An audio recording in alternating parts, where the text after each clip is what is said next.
You've had to buy locks for your kitchen door, make locks for your window in the sitting room. It's not fair. I don't feel it's right. Well, I mean, would you like to live here? Springburn is one of the historical older communities of Glasgow, which has seen many changes in recent years. Redevelopment is still underway. Old tenements have been rehabilitated and stone cleaned. A new industrial estate has been developed. A new shopping centre opened, and a number of recent sites will soon be developed for private housing. There is also a wide variety of public sector housing, much of it built within the last 20 years. Some of these houses are attractive and popular, but others have long experienced severe management problems. The Springburn Sea scheme, commonly known as Fern Bank, is located on a steeply sloping site between the new realigned Springburn Road and the railway yards, cut off from the heart of Springburn. Fern Bank comprises 7 system-built deck access blocks, first let in 1974. There are 199 houses, 3/4 of them large 4 and 5 apartments. Because of the open design structure, with common corridors, staircases and link bridges connecting each block, there have been acute trespass and vandalism problems from the beginning. The scheme has long given cause for concern to the housing department, police and above all the tenants.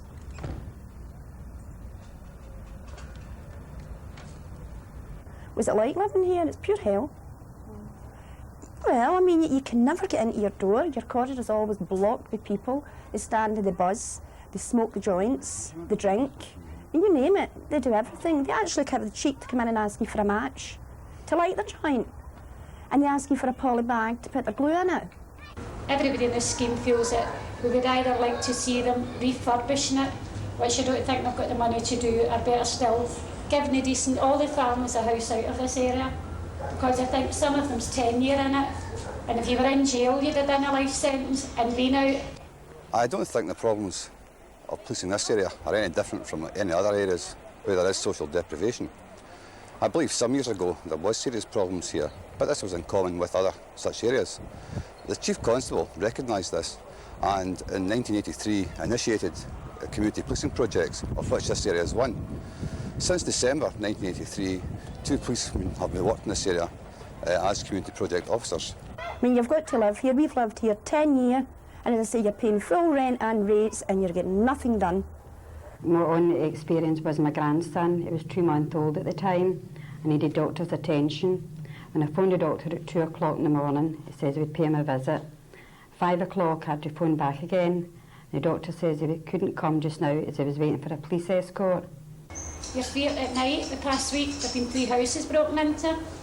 If you go out and give anybody into trouble, they just say that they'll put something through your window. The efforts of the Fernbank Tenants Association and the increasing concern of the district and regional councils led to the formation of the Elmvale Fernbank Working Party in late 1982.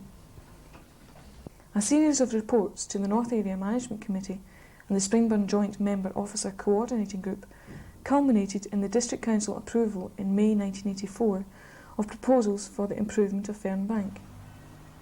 These related primarily to the rehousing of the remaining tenants in 9 Elmvale Row, at that time the worst block in the scheme, isolation of this block by removing link bridges and constructing new staircases, and the subsequent refurbishment prior to reletting. A local lettings committee involving tenants was also to be formed. After this report was approved, the remaining tenants at 9 Elmvale Row were rehoused and the block secured. No further action was taken pending the 1985-86 financial year, when money was earmarked for this work on 9 Elmvale Row and for roof repairs on the other blocks.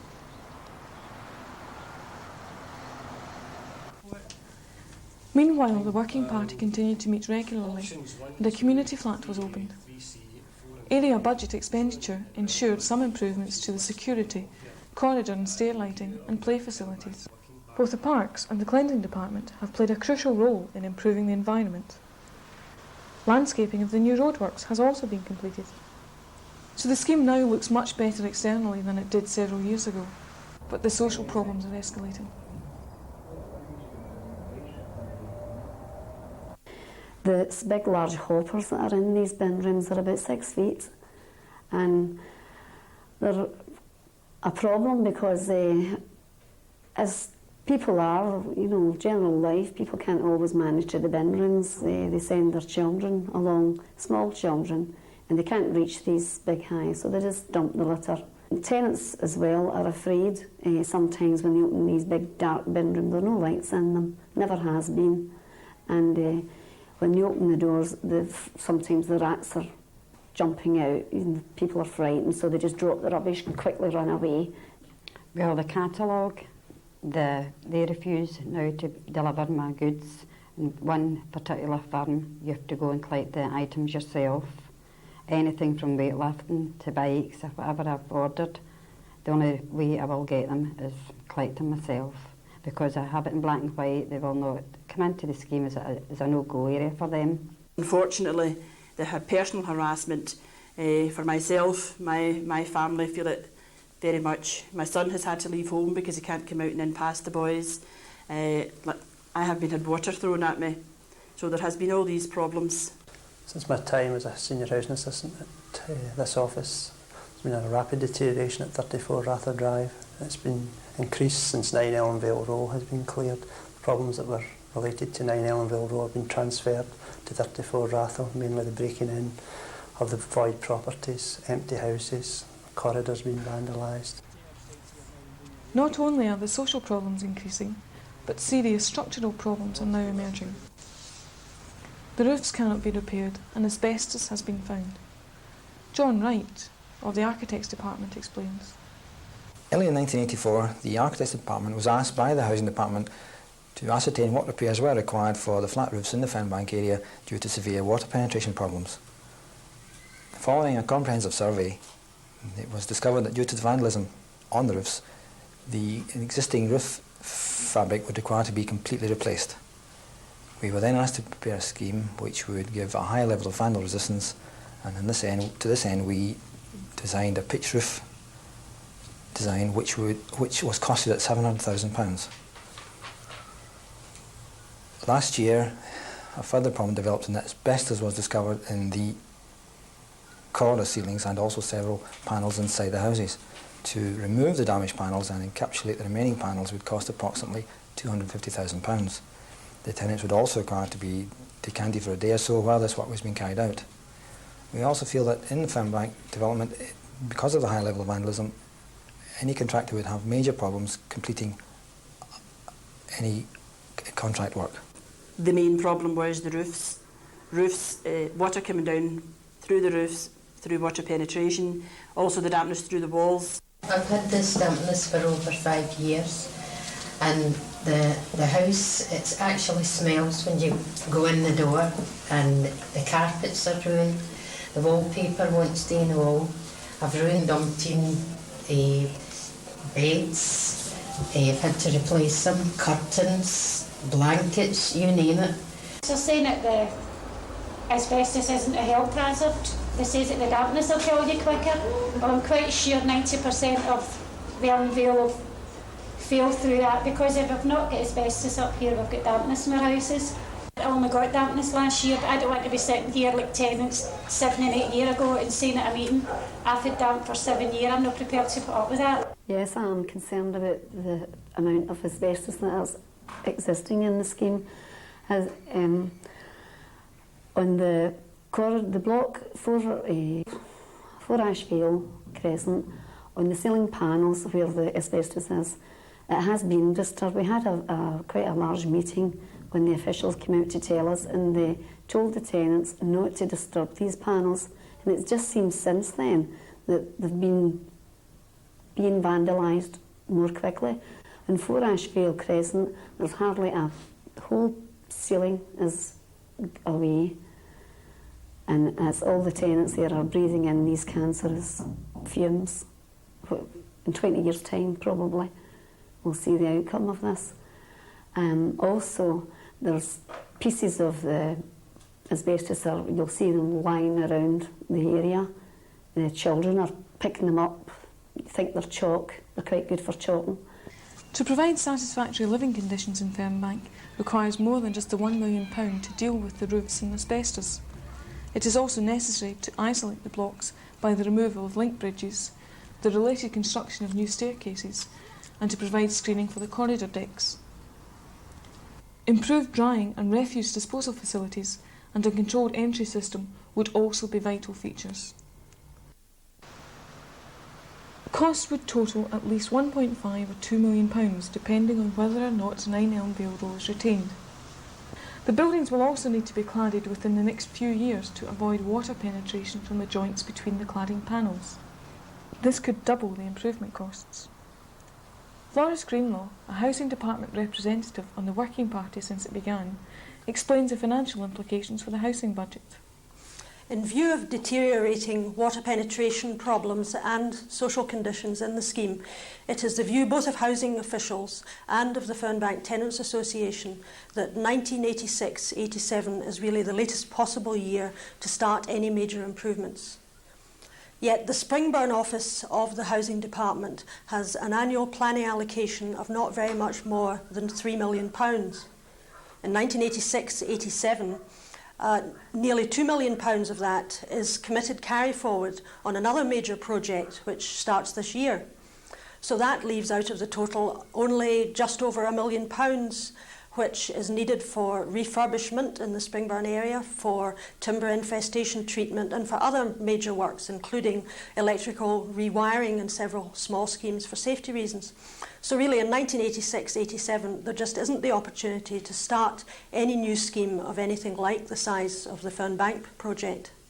Funding the project centrally or through an increased allocation to the Springburn office could only be at the expense of other priority projects in housing schemes which will always provide a more attractive living environment than Fernbank ever will.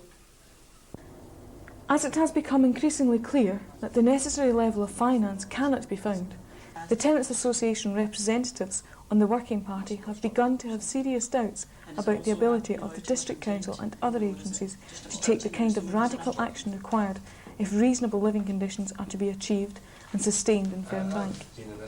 The Tenants Association recently carried out their own survey in the scheme. The questionnaire that we put out, we had a real good response and a return of the forums. The answers that they gave to the questions gave a very full and accurate account of just how high the problem was.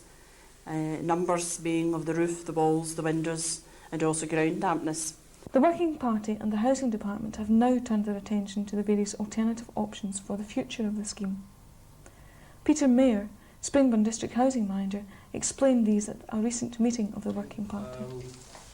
Options 1, 2, 3A, 3C, 4 and 5, shown in red on the options list on the wall here, in the view of the Fernbank Working Party, are unacceptable. Let's therefore look at the remaining options. The option for major capital investment to improve the estate to an acceptable level. As has already been said in the report, this would cost some £3 million, which is 100% of the total annual notional capital allocation for the Springburn Housing District. 3B, the rehousing of the tenants and using the premises for shared accommodation for Strathclyde University and other similar type agencies. Option 6A, total demolition and reservation of the site for public sector building. It should be pointed out that this is the preferred option of the residents themselves in the area and is also the recommendation of the North Area Management Committee to the Housing Core Group. It should also be pointed out, though, it could be some years before sufficient money would be available to embark upon such a building programme. 6B and 7 really come together. 6B being total demolition and the site reserved for private house building. 7 being some sort of private sector initiative between the council and the private sector, a partnership agreement if you want to call it that. A number of sites in Springburn have already been reserved for private house building, and this is in line with the council and the housing programme area team's corporate objectives to halt the loss of population from the city and to encourage more people to stay in the city and also to widen tenure choice. However, If one of these options were pursued, my personal preference would be for some sort of partnership agreement between the council and the private sector, similar to the South Rogerfield experiment in Easterhouse, which is going on reasonably successfully. Finally, I would like to recommend that the Working Party address themselves towards the option of student accommodation.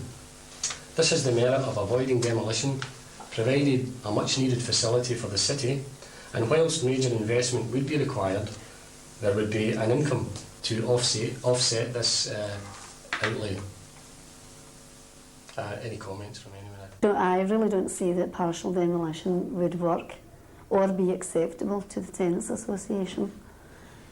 If in the first instance it wouldn't work because the tenants that are left behind would all feel very disillusioned after all the promises that have been made, and they know perfectly well, we've been told over and over again that because of all the cutbacks that there's no money. Now there's absolutely no money for Fernbank to have the input that it would have to have, and these tenants that were left would be left living in this situation, and it is totally unacceptable to the Tenants Association. One of the strong recommendations that we had through the tenants was demolition. Now, we didn't look at this lightly. We looked at the costs, we looked at the different ways of doing it, loss of houses, loss of revenue, but this is one particular aspect that the tenants feel really strongly about. Jean Harris, community worker in Fernbank, summarises the effects of partial demolition on the Tenants Association. In my opinion, it would completely destroy the Tenants Association, and without a Tenants Association in Fernbank, the only realistic outcome of that would be at best chaos and at worst complete apathy, and it would be really the start of a downward spiral that I personally would be unwilling to think what's going to be at the foot of that spiral.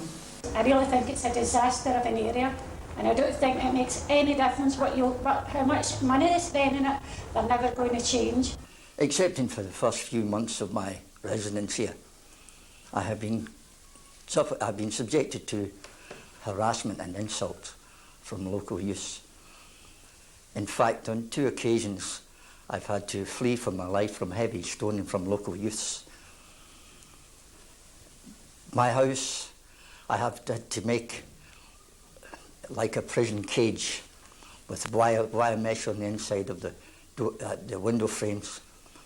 I've had to put metal panels on the doors, steel plates on the locks and the door frames to make it more difficult for my house to be burgled. Despite this fact, my house has been burgled on 2 occasions in the past 3 years. I believe that the conditions under which I live, are having an effect on my health, and have resulted in giving me a disposition which I believe to be extremely nervous. I am 63 years old, and I view with dismay, anger and fear at the deterioration in the quality of my life since I've resided in this area. And I think the worst is yet to come for me.